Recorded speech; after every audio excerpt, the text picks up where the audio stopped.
বন্ধুরা,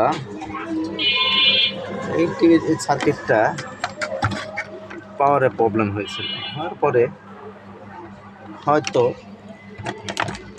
অন্য কোথায় দেখাইছে ওরা পাওয়ারে যে ট্রানজিস্টার লাগে, ট্রানজিস্টার তো থাকে, এখান দিয়ে আর অনেকগুলো পার্টস থাকে, পার্টসগুলো খুলে ফেলাই দিয়া এই একটা কেলি লাগাই দিছে। এই কেলিতে হয় কি, অনেক সময় ভোল্টেজ বাইরা 110 ভোল্ট লাগে, ওইখানে অনেক হয়ে যায়। এখন এটার ভিতর হয়ে গেছে 200 ভোল্টের উপরে, মেন ভোল্টেজটা হয়ে গেছে, সব কিছু ফেটা ফুটা, আউটপুট ট্রানজিস্টার খারাপ হয়ে গেছে, আর অনেক সমস্যা হয়েছে।